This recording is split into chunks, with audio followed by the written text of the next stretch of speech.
नमस्कार साथियों, सुबह स्टेप के इस यूट्यूब चैनल में आप सबका स्वागत है। मेरा नाम है अजय और आशा करता हूं कि आप सब अच्छे होंगे, स्वस्थ होंगे। तो साथियों, जैसे कि आप सबको पता है कि एचपी टेट एलटी हिंदी की परीक्षा 9 नवंबर 2025 को हुई थी। तो इस परीक्षा में जो जो प्रश्न आपको पूछे गए थे, उन प्रश्नों के उत्तर क्या होंगे, आज की इस वीडियो में हम चर्चा करने वाले हैं। तो इस वीडियो के अंत तक जरूर बने रहिएगा, वीडियो को लाइक शेयर जरूर कीजिएगा और कमेंट में जितने जितने अंक आपके बने हैं वो भी मुझे बताइएगा। तो चले करते हैं शुरू आज की इस वीडियो को। तो देखते हैं पहला प्रश्न जो आपको पूछा गया था, संज्ञा सर्वनाम क्रिया विशेषण किसके भेद हैं? विकारी, अविकारी, सार्थक या क्रिया विशेषण? तो इसका सही विकल्प है विकारी, विकारी शब्द। ठीक है। उसके बाद हमें प्रश्न पूछा गया था, हठ योग का उपदेश देने वाले कौन थे? चरपट, भोलानाथ या गोरखनाथ या इनमें से कोई नहीं? तो इसका सही विकल्प था विकल्प सी, गोरखनाथ। ठीक है। गोरखनाथ जी ने हठ योग साधना के बारे में बताया था। हठ योग जिसमें हठ किया जाता है, ठीक है, शरीर को कष्ट देकर ईश्वर की प्राप्ति, हठ योग उसको कहा गया है। उसके बाद अगला प्रश्न देखते हैं। मैं कहता हूं आंखें की देखी, मैं कहता हूं आखिर की देखी, तू कहता है कागज की लेखी। ये पंक्तियां किस कवि की थी? तो इसका विकल्प है कबीर की ये पंक्तियां थी। ठीक है। कबीर दास जी ने ये कहा है कि मैं कहूं आखिर की देखी, तू कहता है कागज की लेखी। क्योंकि कबीर दास जी ने जो भी कहा, उन्होंने जो आंखों से अपनी देखा, जो उन्होंने खुद अनुभव किया, उन्हीं चीजों को उन्होंने अपने दोहों में, अपनी रचनाओं में लिखा। इसलिए उन्होंने कहा था मैं कहूं आंखों देखी, तू कहता कागज की लेखी। ठीक है। उसके बाद आगे का जो हमारा प्रश्न था, सूर ही वात्सल्य है, सूर ही वात्सल्य है, वात्सल्य ही सूर है, यह उक्ति किस विद्वान की है? हजारी प्रसाद द्विवेदी, जॉर्ज ग्रियर्सन, आचार्य रामचंद्र शुक्ल या मिश्र बंधु? तो इसमें विकल्प सी, आचार्य रामचंद्र शुक्ल इसका सही उत्तर है। ठीक है। उसके बाद आगे जो हमें प्रश्न पूछा गया था, छायावाद नामक पुस्तक किसकी है? तो इसका सही विकल्प जो हमारे पास आएगा वो है, वो हमारे पास है विकल्प ए नामवर सिंह की। ठीक है। उसके बाद आगे का जो हमें प्रश्न पूछा गया था कि रामचरित्र मानस की कथा कितने कांडों में विभक्त है? 7, 8, 10 या 5? तो ये तो बहुत ही अच्छा और सरल प्रश्न था। 7, जो इसमें 7 कांड हैं। ठीक है। रामचरित्र मानस को 7 कांडों में विभाजित किया गया है। उसके बाद अगला प्रश्न हमारे पास है, श्रीधर पाठक, श्रीधर पाठक ने डेस्ट्रल विलेज का अनुवाद किस नाम से किया है? तो इसका सही विकल्प है उजड़ ग्राम। ठीक है। डिस्ट्रॉय विलेज होगा यहाँ पर, डिस्ट्रॉय विलेज, जिसको उजड़ ग्राम के नाम से उन्होंने इसका इन्होंने इसका जो रूपा अनुवाद किया। ठीक है। इसको अंग्रेजी से हिंदी में लिखा है। उसके बाद अगला प्रश्न जो हमसे पूछा गया था वो है, मैथिली शरण गुप्त की राष्ट्रीय भावना से ओतप्रोत प्रसिद्ध काव्य रचना का नाम क्या है? द्वापर, जय भारत, भारत भारती या झंकार? तो भारत भारती जो इनकी प्रसिद्ध रचना है मैथिली शरण गुप्त जी की। ठीक है। जो कि राष्ट्रीय भावना से ओतप्रोत रचना है।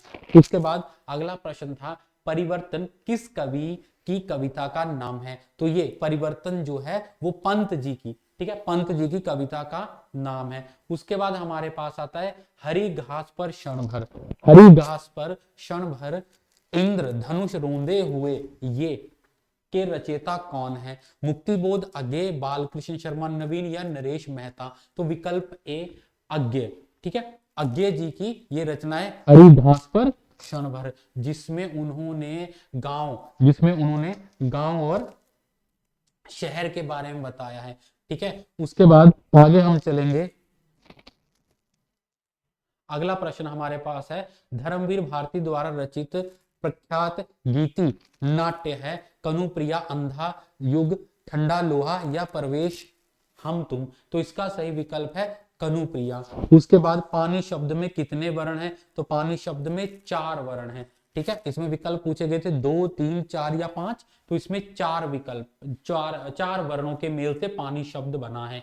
वैद्यनाथ मिश्र किस कवि का वास्तविक नाम है? नागा अर्जुन, अज्ञे, धूमिल या मैथिली शरण गुप्त? तो नागा अर्जुन। ठीक है। नागा अर्जुन जो वैद्यनाथ मिश्र के कवि का जो वास्तविक नाम है वो है नागा अर्जुन। उसके बाद अगला प्रश्न जो हमें पूछा गया था वो था राजेंद्र यादव और मनु भंडारी की सहयोगी औपन्यासिक कृति का नाम हमें बताना था। आपका बंटी, स्वामी, कलवा या एक इंच मुस्कान। तो इसमें एक इंच मुस्कान जो कि राजेंद्र यादव और मनु भंडारी की औपन्यासिक कृति थी। ठीक है, उसके बाद अगला प्रश्न जो हमें पूछा गया था, वापसी कहानी की लेखिका का नाम। तो वापसी कहानी उषा प्रियवदा, ठीक है, उषा प्रियवदा के द्वारा लिखी गई है। उसके बाद हमारे पास आता है शहर और गांव की कथा का सेतु बंद है, मुंशी प्रेमचंद का कौन सा उपन्यास है। तो इसमें पूछे गए थे वरदान, कायाकल्प, गोदान या झंकार। तो इसका सही विकल्प जो हमारे पास था वो है हमारे पास गोदान। ठीक है, गोदान में शहर और गांव की कथा, शहरी जीवन और गांव के कथा के बारे में बताया गया, गांव के बारे में बताया गया, गांव का जीवन कैसे होता है। ठीक है, वो इसमें बताया गया है, मुंशी प्रेमचंद जी का उपन्यास है गोदान। पुष्टि मार्ग का जहाज किसे कहा जाता है। तो बहुत ही अच्छा प्रश्न और बड़ा ही प्रसिद्ध प्रश्न था, और सूरदास जी को पुष्टि मार्ग का जहाज कहा जाता है। ठीक है, उसके बाद था मीराबाई का काव्य। मीराबाई का काव्य किस विधा का है। प्रबंध है, मुक्तक है, चंपू है या गीति काव्य है। तो ये एक गीति काव्य है। ठीक है, उसके बाद था कबीर रस खान का वास्तविक नाम। तो सैयद इब्राहिम, इनका नाम था सैयद इब्राहिम। ठीक है, उसके बाद जो हमें प्रश्न पूछा गया था वो है कवि भूषण को भूषण की उपाधि किसने दी थी। तो कवि भूषण को भूषण की उपाधि चित्रकूट नरेश रुद्र शाह नेगी ने दी थी। ठीक है, तो इसमें विकल्प ए बिल्कुल सही विकल्प था। इसके बाद आगे जो हमारे से प्रश्न पूछा गया था, प्रेम की पीर के कवि। ठीक है, प्रेम के पीर के कवि किसको कहा गया है। तो प्रेम के पीर जो कवि है वो किसको कहा गया है, घनानंद को। ठीक है, घनानंद को प्रेम के पीर का कवि कहा गया है। इसके बाद अगला प्रश्न जो हमारे पास था वो हम देखेंगे, खड़ी बोली हिंदी का प्रथम महाकाव्य कौन सा है। वैदेही वनवास, साकेत, कमायनी या प्रिय प्रवास। तो प्रिय प्रवास जो था, प्रिय प्रवास, ये खड़ी बोली हिंदी का प्रथम महाकाव्य इसको कहा जाता है। ठीक है, उसके बाद अगला प्रश्न हमारे पास था, अरुण यह मधुमेह देश हमारा गीत प्रसाद के किस नाटक से अवतरित है। तो ध्रुव स्वामिनी, चंद्रगुप्त, जयश्री या स्कंदगुप्त। तो इसका सही विकल्प था चंद्रगुप्त, विकल्प भी इसमें से सही विकल्प था। वरदे वीरा वादनी वरदे कविता के रचयिता कौन है। निराला, प्रसाद, महादेव वर्मा या पंत। तो इसमें विकल्प ए निराला बिल्कुल सही विकल्प था। उसके बाद हमसे प्रश्न जो अगला पूछा गया था, आइए देखते हैं, उसकी ओर भी बढ़ते हैं। तो अगला प्रश्न हमारे पास था, पीले फूल कनेर के कविता के रचयिता कौन है। तो इसमें सही विकल्प है नरेश मेहता। ठीक है, नरेश मेहता पीले फूल कनेर के कविता के रचयिता माने जाते हैं। ठीक है, उसके बाद जो अगला प्रश्न हमारे पास था वो देखते हैं। अगला प्रश्न हमारे पास है, कबीर को वाणी का डिक्टेटर। बहुत बार ये प्रश्न पूछा गया है, बहुत बार बहुत सारी परीक्षाओं में ये प्रश्न पूछा गया है कि कबीर को वाणी का डिक्टेटर किसने कहा है। हजारी प्रसाद द्विवेदी, रामचंद्र शुक्ल, बच्चन या इनमें से कोई नहीं। तो इसमें से विकल्प है हजारी प्रसाद द्विवेदी ने कबीर को वाणी का डिक्टेटर कहा है। ठीक है, इसके बाद आगे बढ़ते हैं। अगला प्रश्न है, पर्दा कहानी किसकी रचना है। पर्दा कहानी किसकी कहानी है या रचना है। जैनेन्द्र, यशपाल, अगेय या महादेव वर्मा। तो यशपाल की ये कहानी थी। ठीक है, इसके बाद जो अगला प्रश्न हमसे पूछा गया था, जयशंकर प्रसाद द्वारा कमायनी में सर्गों की कुल संख्या कितनी है। तो इसमें से सही विकल्प था हमारे पास 15। ठीक है, 15 जो कमायनी है 15 सर्गों में लिखी गई है।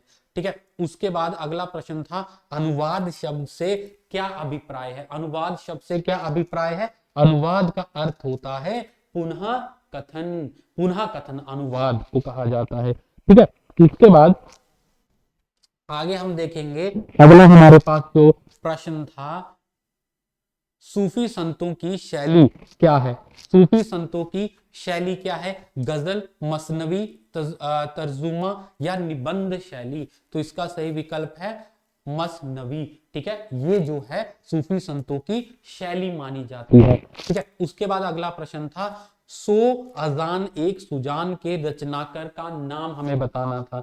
बाल मुकुंद गुप्त, बाल कृष्ण भट्ट, सरदार पूर्ण सिंह या बद्रीनाथ चौधरी। तो इसका सही विकल्प है बाल कृष्ण भट्ट। ठीक है, बाल कृष्ण भट्ट की ये जो रचना थी। उसके बाद आगे हम चलते हैं। अगला प्रश्न हमारे पास आता है, काव्य की भावनात्मक संज्ञा क्या है? काव्य की भाववाचक संज्ञा क्या बनेगी? तो भाववाचक संज्ञा इसकी बनेगी कायरता।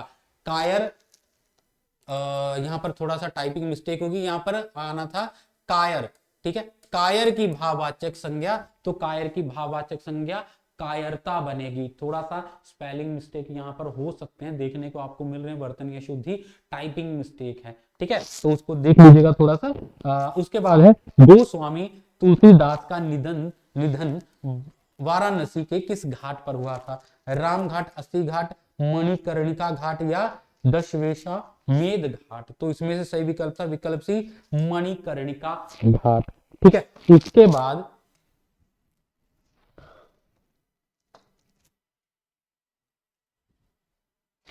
चले आगे चलेंगे। अगला प्रश्न है, भक्तमाल के रचनाकार। भक्तमाल के रचनाकार हैं विष्णुदास, केशवदास, सुंदरदास या नाभादास। तो इसमें से सही विकल्प है विकल्प डी, नाभादास को भक्तमाल के रचनाकार माना जाता है। ठीक है, बड़ा अच्छा प्रश्न था, भक्ति काल में से पूछा गया प्रश्न था, बहुत बार ये प्रश्न पहले भी परीक्षाओं में पूछा जा चुका है। उसके बाद है, कानन का पर्यायवाची शब्द क्या है? वन, पुष्प, विहिप या उपरोक्त कोई नहीं। तो वन को कानन कहा जाता है, अरण्य। ठीक है, ये पर्यायवाची शब्द हैं इसके। उसके बाद आगे चलेंगे। अगला प्रश्न जो हमारे पास था वो है वाक्य विग्रह से संबंधित ये जो प्रश्न है। चलो पहले इसको थोड़ा सा साफ कर लेते हैं। हाँ चलो, तो ये हमारे पास प्रश्न था कि वाक्य खंडों को अलग अलग करके उनका संबंध बताना, उसको क्या कहा जाता है? वाक्य रचना करना, संधि और समास बताना, शब्दों को जोड़ना, या वाक्य विग्रह। ठीक है, वाक्य विग्रह किसे कहा जाता है? वाक्य खंडों को अलग अलग करके उनका संबंध बताना। विकल्प ए इसमें से सही विकल्प था। कुशोत्रज्ञ, ये तीनों कौन से व्यंजन है? तो सबको पता है संयुक्त व्यंजन के अंतर्गत ये आते हैं। ठीक है, उसके बाद जो हमारे पास अगला प्रश्न था, उसके बाद जो हमारे पास अगला प्रश्न था वो है, जिस समास में पूर्व पद, जिस समास में पूर्व पद गौण तथा उत्तर पद प्रधान हो, वे कौन सा समास होता है? द्वंद्व समास, बहुव्रीहि समास, द्विव्रीहि समास या तत्पुरुष समास। तो विकल्प ए इसमें से बिल्कुल सही था, विकल्प डी तत्पुरुष समास, जिसमें कि पूर्व पद गौण और उत्तर पद प्रधान होता है। ठीक है, इसके बाद अगला प्रश्न जो हमारे पास था,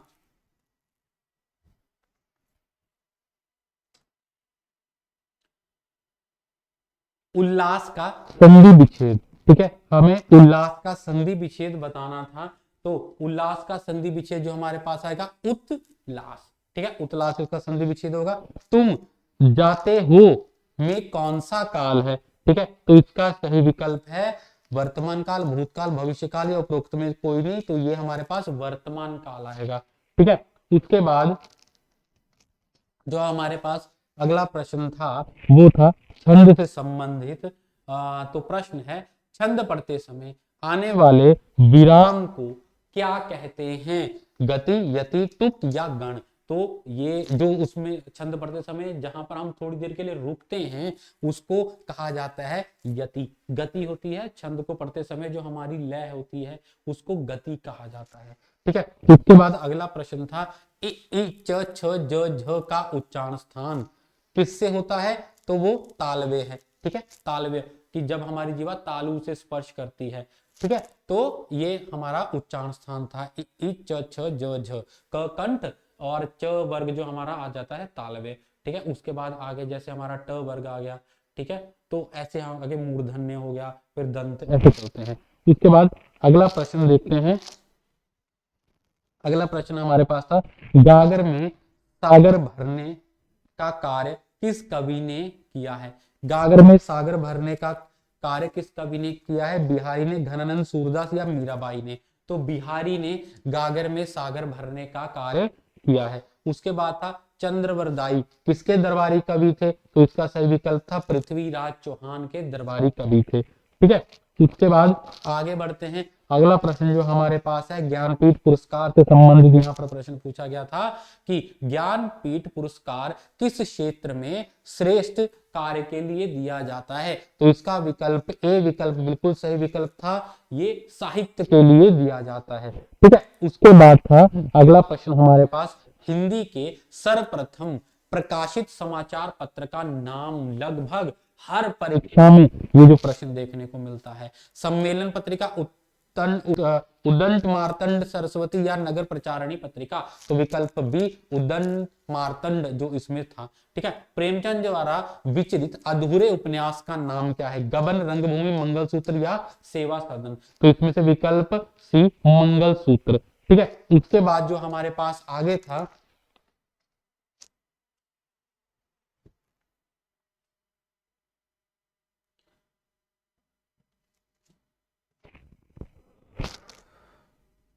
चले प्रेमचंद जी द्वारा विचरित अधूरे उपन्यास हो गया मंगलसूत्र। उसके बाद हमारा जो प्रश्न पूछा गया था ये, ठीक है, यह चिन्ह क्या कहलाता है? तो अर्धविराम कहलाता है। ये अल्प विराम हो गया, ये अर्ध विराम हो गया, ये पूर्ण विराम हो गया और ये योजक हो गया। ठीक है, ये था। उसके बाद आ गया डिस्पेंसी शब्द के लिए हिंदी समानार्थक शब्द क्या होगा? विवेक, विसंगति, बर्खास्त करना या अव्यवस्था? तो विसंगति इसका सही विकल्प होगा। ठीक है, उसके बाद था निम्न शब्द समूहों में से किस समूह के सभी शब्द शुद्ध थे? तो वो कौन सा था? बी ग्रहणी, भ्रांति, जिजीविषा। ठीक है, ये विकल्प बिल्कुल सही विकल्प था। उसके बाद आगे हमारे पास आता है जो प्रश्न है रसोत्पत्ति। ठीक है, रस में से प्रश्न पूछा गया था। रसोत्पत्ति में आश्रय की चेष्टा क्या कही जाती है? विभाव, आलंबन, अनुभाव या उद्दीपन? तो अनुभाव कहा जाता है। ठीक है, इसके बाद अगला प्रश्न हम देखते हैं। अगला प्रश्न जो हमारे पास था प्रिय प्रवास।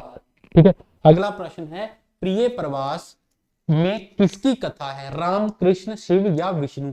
तो इसमें भगवान कृष्ण की कथा है। महादेवी वर्मा को ज्ञानपीठ पुरस्कार उनके किस काव्य संग्रह पर मिला था? तो वो था यामा। ठीक है, इसके बाद अगले प्रश्न की ओर हम बढ़ते हैं। अगला प्रश्न हमारे पास है संस्मरण का संबंध किससे है? संस्मरण का संबंध किससे है? ये स्मृतियों से, जो हमारी स्मृतियों पर आधारित है वही संस्मरण लिखा जाता है। ठीक है, हमारी स्मृतियों पर आधारित होता है। ठीक है, इसके बाद आगे हमारे पास प्रश्न था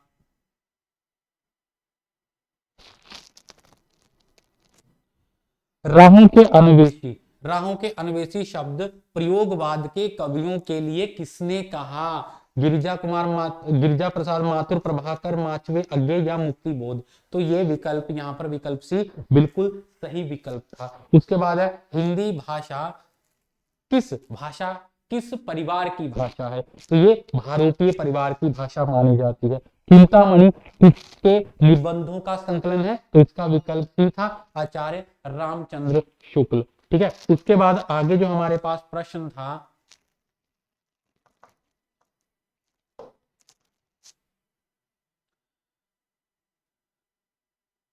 हिंदी साहित्य के आदि काल को सिद्ध सामंत काल किसने कहा? तो राहुल संकृत्यायन, विकल्प ए इसमें से सही विकल्प था। आगे हमारे पास प्रश्न है निम्नलिखित में से कौन सा एक व्यंग लेखक है? कौन सा एक व्यंग लेखक है? तो हरिशंकर परसाई। ठीक है, उसके बाद जो हमें आगे प्रश्न पूछा गया था विश्व का सर्वाधिक वैज्ञानिक विश्लेषण, विश्व का सर्वाधिक वैज्ञानिक भाषा विश्लेषण ग्रंथ अष्टाध्यायी किसके द्वारा लिखित है? तो वो विकल्प पाणिनि। ठीक है, पाणिनि के द्वारा लिखित है वैज्ञानिक भाषा विश्लेषक ग्रंथ अष्टाध्यायी। उसके बाद है हिंदी वर्णमाला में वर्ग की प्रथम, तृतीय और पंचम व्यंजन ध्वनियों को प्राणत्व के आधार पर क्या कहते हैं? तो विकल्प है महाप्राण, घोष, अल्पप्राण या अघोष? तो इसको कहा जाता है अल्पप्राण। विकल्प सी यहाँ पर बिल्कुल सही विकल्प था। आगे हमारे पास है कुमान रासो किस कवि की रचना है? कुमार रासो किस कवि की रचना है? नल सिंह शांगधर, दलपति विजय या अमीर खुसरो? तो विकल्प सी इसमें दलपति विजय बिल्कुल उपयुक्त विकल्प था। सरपाहा का संबंध निम्न में से किससे है? सिद्ध साहित्य, रासो काव्य, नाथ साहित्य या जैन काव्य? तो इसमें विकल्प ए सिद्ध साहित्य बिल्कुल सही विकल्प था। उसके बाद है उल्टवांसी रचनाओं का संबंध किससे है? तो वो कबीरदास जी को कहा जाता है। ठीक है, उसके बाद आगे हमारे पास है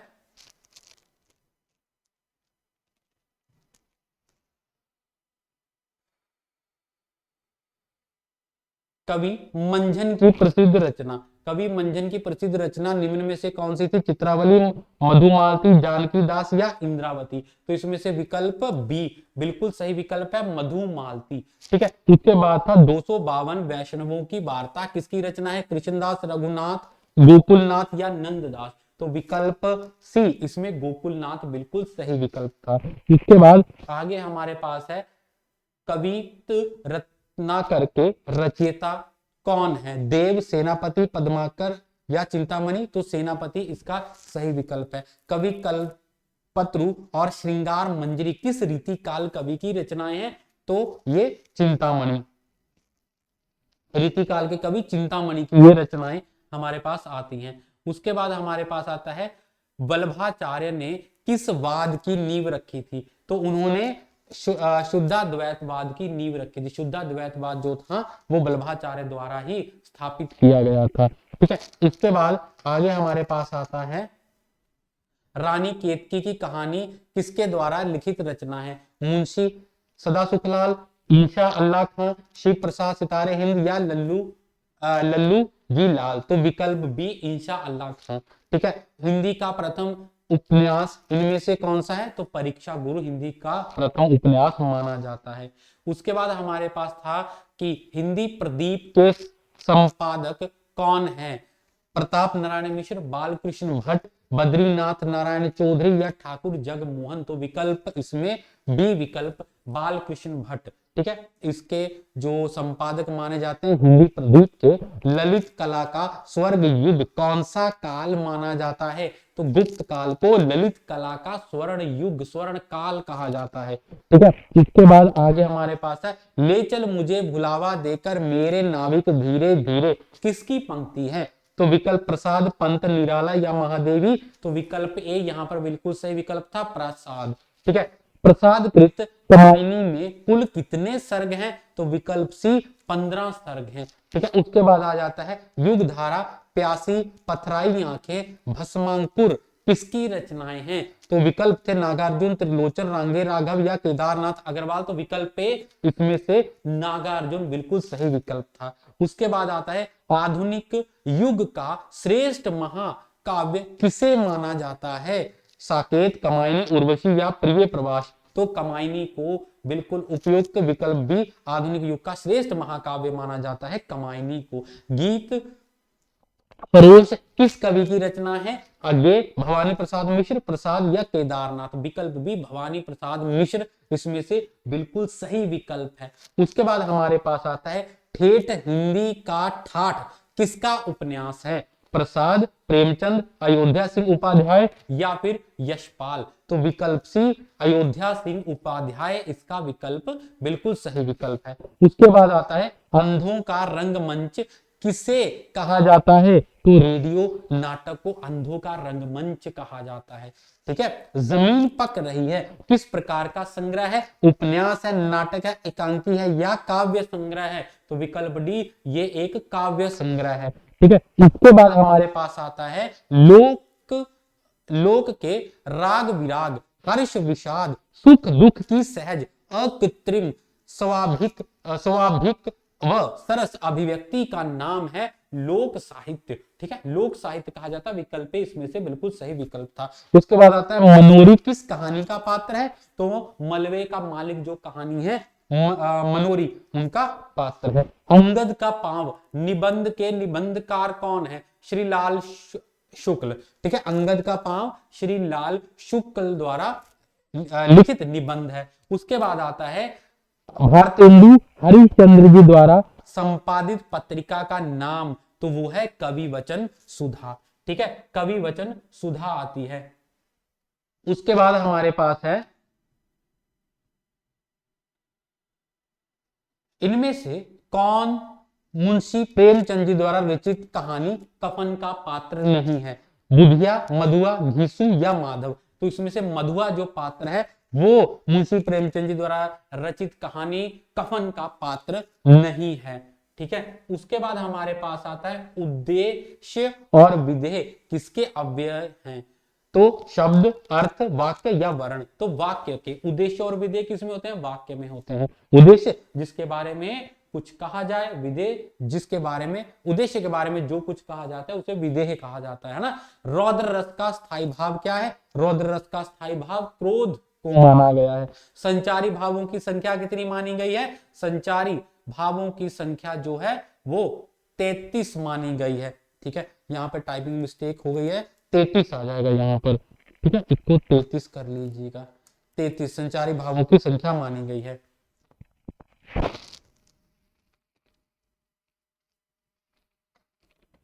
इसके बाद हमारे पास है शब्दार्थ सहितो काव्यम।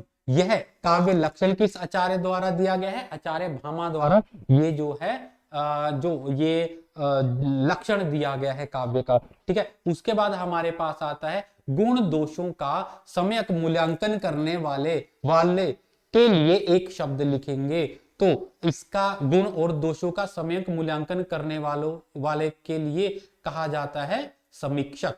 ठीक है, उसको समीक्षक कहा जाता है। आगे हमारे पास आता है पुरोगामी शब्द का विलोम शब्द क्या है? पुरोगामी विलोम का विलोम शब्द जो हमारे पास आता है पश्चगामी। पूर्वगामी का पश्चगामी होता है।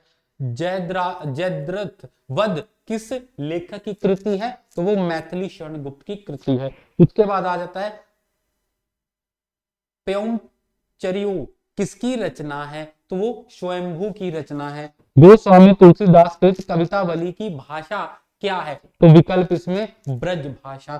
ठीक है, उसके बाद आता है छायावाद स्थूल के प्रति सूक्ष्म का निर्देश है। यह किसका कथन है? तो ये डॉक्टर नागेंद्र का कथन है। उसके बाद हमारे पास आता है रस गंगाधर के रचयिता कौन है? रस गंगाधर के रचयिता कौन है? वो पंडित जगन्नाथ। हिंदी कविता को छंदों की परिधि से मुक्त कराने वाले कौन थे? सूर्यकांत त्रिपाठी निराला। विकल्प ए इसमें से सही विकल्प है। उसके बाद आता है एक बूंद सहसा उछली किस रचना की पंक्ति है? विकल्प ए यात्रा वृतांत। ये एक यात्रा वृतांत है। उसके बाद आता है निम्न में से कौन सा कवि अष्टछाप का कवि नहीं है? विकल्प ए मलूक दास। ठीक है, मलूक दास को अष्टछाप कवियों में नहीं गिना जाता। राम लला नेहछू के रचनाकार कौन है? तो वो तुलसीदास जी द्वारा रचित ये कृति है। उसके बाद आता है डैश को उग्र कहते हैं?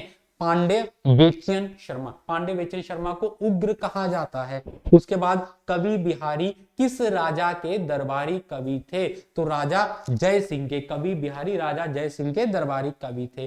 कवि दिनकर द्वारा लिखित निबंध कौन सा है? जीने की कला एक साहित्यिक की डायरी नेता नहीं नागरिक चाहिए समय समय पर। तो विकल्प सी नेता नहीं नागरिक चाहिए।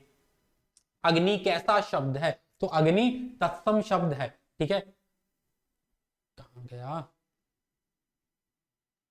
तो इसमें से हमारे पास आ जाता है जो अग्नि, हाँ, अग्नि जो हमारे पास तत्सम शब्द आ जाता है, मतलब कि संस्कृत भाषा का शब्द है और तद्भव इसका क्या हो जाएगा? आग हो जाएगा। ठीक है, उसके बाद हमारे पास आता है कवि दिनकर द्वारा लिखित निबंध कौन सा है? कवि दिनकर द्वारा लिखित निबंध नेता नहीं नागरिक चाहिए। उसके बाद फिर से आ गया अग्नि कैसा शब्द है? तो ये तत्सम शब्द है। यरलव कैसे व्यंजन है? तो ये अंतःसत व्यंजन इनको कहा जाता है। कला का सिपाही किसकी जीवनी पर आधारित है? तो ये मुंशी प्रेमचंद जी की जीवनी पर आधारित है। विकल्प ए इसमें से सही विकल्प होगा।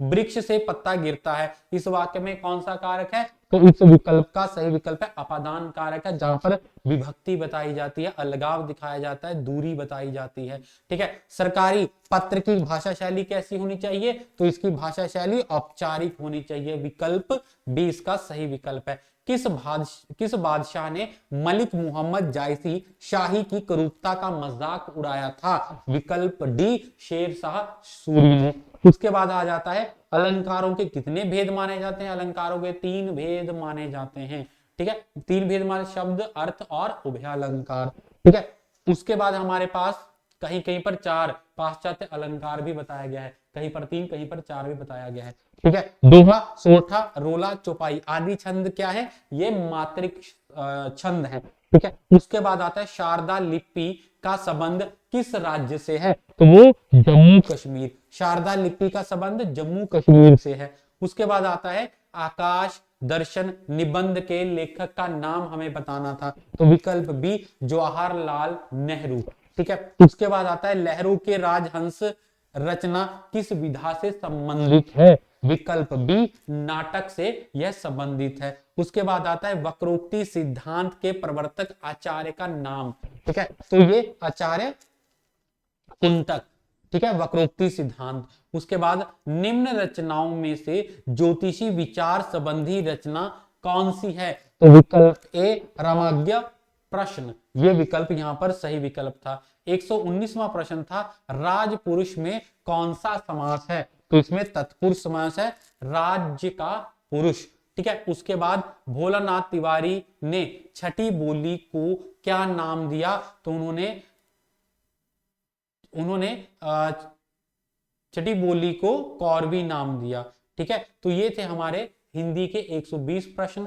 ठीक है, तो आशा करता हूं जो मैंने आपको प्रश्न बताए हैं, अनुमानित जो उत्तर बताए हैं, आपने भी यही उत्तर वहां पर लगाए होंगे। अगर आपके उत्तर यही होंगे तो आप अच्छे से अपनी परीक्षा में पास हो जाएंगे।